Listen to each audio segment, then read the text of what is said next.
后来，这个新光三越发生着爆炸，有医师伫网络铺文，讲加在迄个时阵，中港路是红灯，若无恐惊会造成更较大的伤亡。毛民众经历着爆炸瞬间的四大卡壳，包括昨是非假日，百货公司11点才开门等等，所以才来降低着伤亡的程度。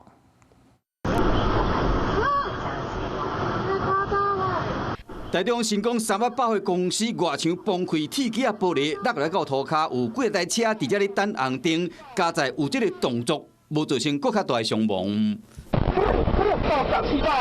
当时对着救护车嘛咧等红灯，画面看得更较清楚。头前这个红灯变青灯啊，驾驶要驶进前赶紧动点，迄若搁驶到头前的恐惊会有这物件卡到，拢躲过一劫。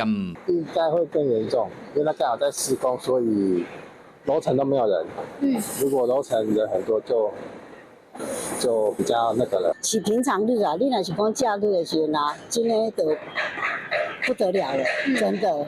新光三越的员工想到逃命的时阵，加在当时百货公司人无济，就医生事后伫社群平台写文章讲，加在迄时中港路是红灯，若要只飞出来铁机啊，卡到车伤亡应该唔是安尼尔。某网友回应讲。 昨早起11点33分起步时，毋是假日，百货公司的人较少。新光三越11点开门，当时才开门差不多半点钟，人客无济。加上周年庆差不多拢是10月初，整理出四大卡盒，才会造成意外减少伤亡。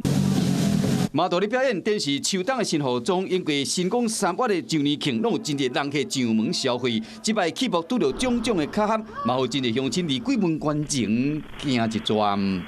Hello， 我是林仙怡。想要抢先掌握最及时的新闻资讯吗？赶快订阅、按赞、开启小铃铛，锁定华视新闻 YouTube 频道。